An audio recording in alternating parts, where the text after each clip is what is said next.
Bismillahirrahmanirrahim. Assalamualaikum warahmatullahi wabarakatuh. Perkenalkan, nama saya Muhammad Rifki Alfaris dari Prodi Teknik Informatika kelas 06 TPLE 003.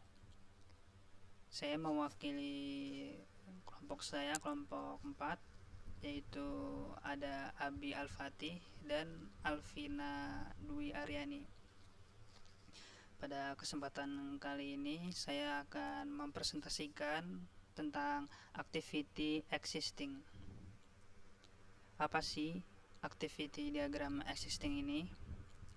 Diagram ini memotret kondisi nyata atau proses bisnis manajemen aset yang saat ini masih berjalan di perusahaan, yaitu proses sebelum sistem informasi yang baru diimplementasikan. Pada diagram ini kita bisa melihat ada dua area tanggung jawab, yaitu ada admin sebagai eksekutor utama dan ada sistem. Nah, dalam konteks existing ini biasanya hanya merujuk pada aplikasi pengolahan angka desktop seperti Microsoft Excel atau penyimpanan lokal di komputer, bukan seperti database terpusat. Proses dimulai dari titik awal yaitu atau initial node di sisi admin. Langkah pertama, admin akan membuka aplikasi atau file ya berupa Microsoft Excel contohnya.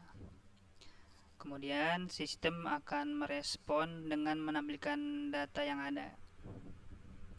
Setelah itu, admin harus melakukan input data aset satu persatu. Nah, sistem existing ini hanya menyimpan data secara lokal di komputer admin tersebut. Disinilah letak kelemahannya atau pain point pertama.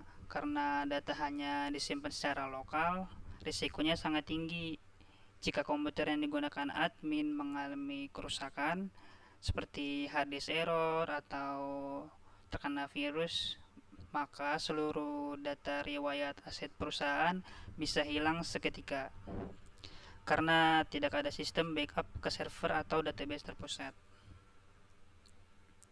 Setelah input data secara manual, admin melakukan pengecekan data secara manual.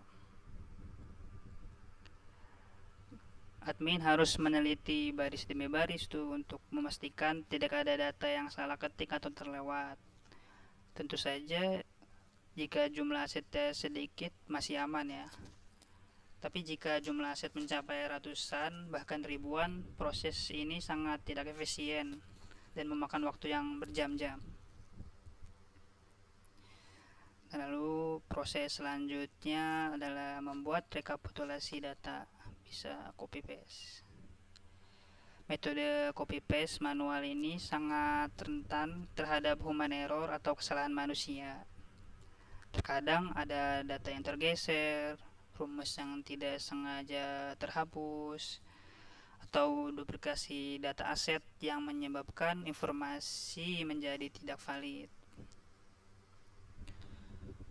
Kemudian tahap selanjutnya yaitu admin akan menyimpan file laporan dan sistem akan menghasilkan file dokumen final, misalnya dalam format PDF atau Excel worksheet baru.